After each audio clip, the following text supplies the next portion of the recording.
Oke, kembali lagi dengan Kapasitor Touch. Nah, di video kali ini saya akan buatkan tutorial bagaimana cara membuat flowchart sebuah project secara online ya. Jadi kita tidak perlu ada aplikasi tambahan, kita bisa gunakan situs website untuk membuat flowchart yang namanya yaitu Lucidchart ya. Jadi teman-teman tinggal buka browser, entah itu menggunakan Chrome, Mozilla, atau Microsoft Edge, terserah bebas, atau menggunakan Bing, teman-teman bisa langsung ketikkan saja Lucidchart ya. Nah, terus kemudian teman-teman tinggal klik yang ini ya. Terus kemudian teman-teman tinggal login terlebih dahulu ya. Kalau teman-teman tidak punya akunnya, teman-teman bisa masuk via Google ya. Nah, di sini saya akan masuk ke Lucidchart-nya menggunakan akun Google yang sudah saya terterakan di browser saya. Jadi sudah menggunakan sudah terdaftar di akun Gmail saya. Jadi tinggal klik Google yang ini, terus kita tunggu. Nah, nanti dia akan langsung masuk ke halamannya ini ya. Nah, halaman untuk membuat flowchart-nya. Dan di sini pun tidak hanya membuat flowchart, jadi berbagai macam, ada macam-macam untuk gambar grafik juga bisa. Nah, di sini untuk template-nya ada flowchart, web server, orchart ya. Jadi banyak sekali teman-teman, atau membuat planning, daily stand up planning. Jadi banyak sekali macamnya di sini, tinggal dipilih sesuai kebutuhan. Tetapi di sini karena saya akan buatkan tutorial bagaimana cara membuat flowchart, jadi saya akan tunjukkan untuk yang flowchartnya saja ya. Nah, jadi kalau misalkan teman-teman membuat flowchart, tinggal pilih new di sini ya. Start whiteboarding di sini. Nah, kita tunggu hingga prosesnya selesai. Nah, terus kemudian setelah misalkan sudah terbuka blank board seperti ini, teman-teman tinggal pilih template ini ya. Ini kalau misalkan muncul seperti ini, tinggal pilih di sini user, terus ini tinggal diisi terlebih dahulu, atau next saja. Nah, sekarang kita pilih template-nya. Di sini teman-teman membuat apa? Misalkan di sini membuat flowchart, tinggal di search di alt template-nya, ketikkan flowchart di sini. Nah, di sini sudah ada flowchart, tinggal kita klik, terus kita pilih use template ya.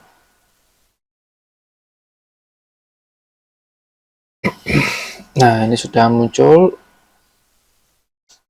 untuk template flowchart-nya, jadi seperti ini untuk template-nya. Nah, ini bisa dihapus terlebih dahulu untuk memulai flowchart-nya.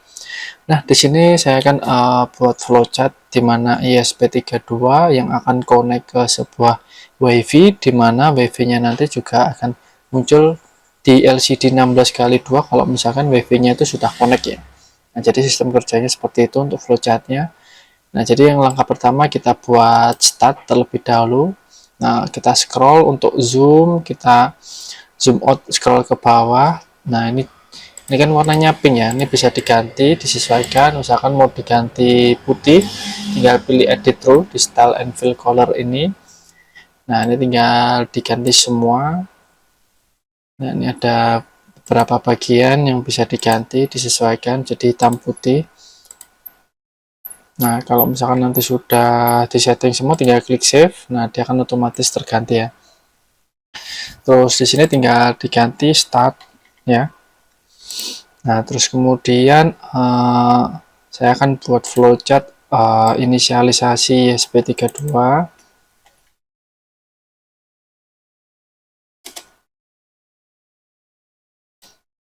Nah, terus untuk menarik garisnya, karena ini dimulai dari start, terus nanti akan masuk ke diteruskan ke inisialisasi ESP32.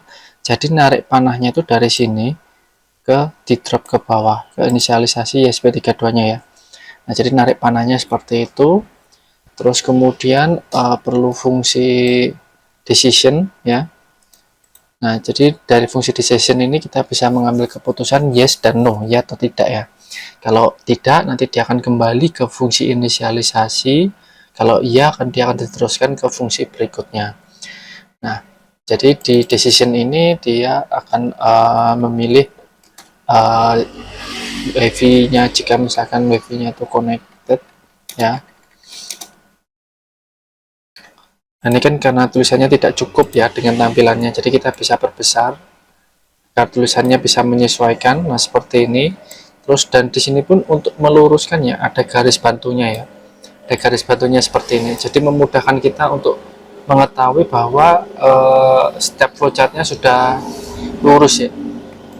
Jadi keuntungannya seperti itu. Nah, kita bisa tarik lagi garis di sini. Nah, dari fungsi WiFi connected ini, jika misalkan WiFi-nya itu tidak connect, dia akan kembali lagi ke fungsi inisialisasi ISP32. Jadi akan ngelooping ya.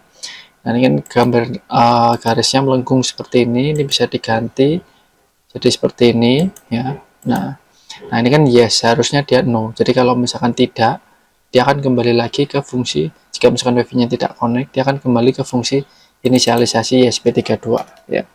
Nah, ini saya ganti no, garisnya pun otomatis berubah menjadi merah. Nah, terus kemudian jika misalkan berhasil connect, dia nanti akan menampilkan di LCD 16 kali 2 itu sih. Nah, ini tinggal saya dropkan ke bawah garis panahnya, dan ini kan yang no sudah di sini, nanti yang sini ganti yes, ini tinggal kita ganti yes. Nah, jika ya, dia akan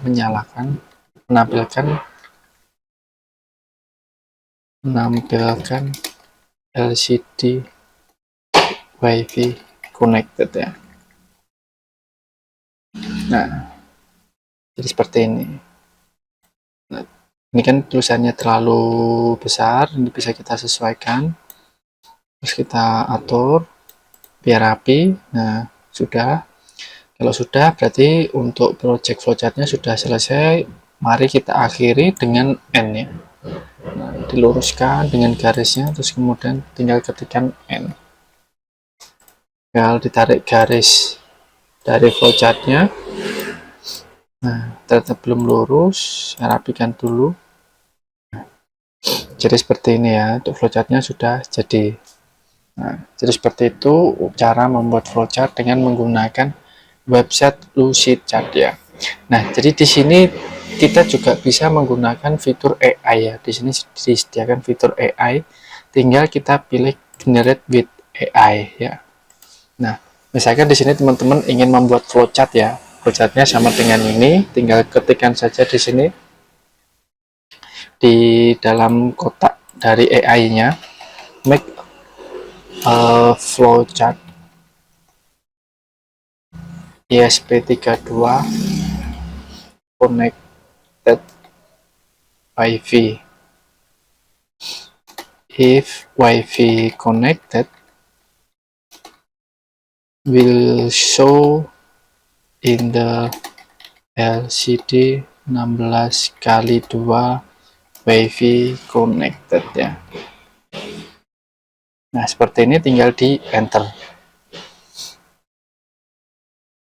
Jadi saya akan membuat secara AI-nya. Nah, bisa dilihat ini dari segi AI-nya sudah berhasil dibuat. Dia mulai dari start, inisialisasi ESP32, Wi-Fi connected. Nah, kalau misalkan gagal, dia akan kembali ke inisialisasi ESP32. Jika berhasil, dia akan memunculkan Wi-Fi connected on di LCD 16 kali 2-nya ya. Nah, jadi kita bisa membuat secara langsung tanpa membuat secara manual seperti ini ya. Dia bisa membuat menggunakan AI ya. Nah, jadi seperti itu. Jadi bisa memudahkan kita dalam membuat flowchart, atau membuat sendiri juga bisa seperti ini, atau menggunakan fitur dari AI-nya juga bisa ya. Nah, dari fitur AI-nya pun kita juga bisa lakukan fungsi edit juga ya. Nah, misalkan di sini saya akan gunakan flowchart yang saya punya ini ya. Nah, berikutnya saya akan tunjukkan bagaimana cara menyimpan dari projectnya ya, atau mengekspor flowchartnya ini menjadi PDF atau JPG ya. Nah, caranya di sini ada tanda strip 3, diklik, terus di sini pilih file, lalu pilih export ya. Nah, di sini ada beberapa pilihan, ada yang berupa PDF, ada yang berupa JPG, atau ada berupa yang PNG with transparent background juga ada, dan ada juga yang formatnya berupa visio ya. Nah, jadi kalau misalkan teman-teman pilih formatnya menjadi JPG, tinggal pilih klik JPG ya. Terus misalkan muncul tulisan seperti ini, mau dibuat sharing atau tidak. Kalau tidak, bisa don't show this again, terus kemudian pilih done. Nah, tinggal teman-teman review apakah sudah sesuai flowchartnya. Kalau misalkan sudah sesuai, untuk settingannya pilih ini crop to content, terus quality-nya seperti ini, terus nanti tinggal pilih di download ya. Ini masih generating file, processing completed, dan dia akan berhasil di download ya. Nah, ini jadi gambar flowchartnya yang berupa JPG. Tapi kalau misalkan teman-teman mau exportnya berupa file PDF, tinggal pilih file, terus kemudian export, terus pilih PDF ya. Nah, jadi mau dibuat full canvas seperti ini, tapi ada space seperti ini, atau mau dibuat crop to content, nanti tampilannya jadi seperti ini. Kalau misalkan sudah, tinggal pilih download ya. Nah, processing complete. Nah, ini tampilan untuk PDF-nya ya. Nah, jadi seperti itu untuk cara membuat flowchart-nya dan cara ekspor menjadi PDF dan JPG-nya agar kita bisa gunakan untuk flowchart-nya ya. Nah, jadi cukup sekian untuk video kali ini. Semoga bermanfaat dan jangan lupa untuk like dan subscribe channel Kapasitor. Bye bye.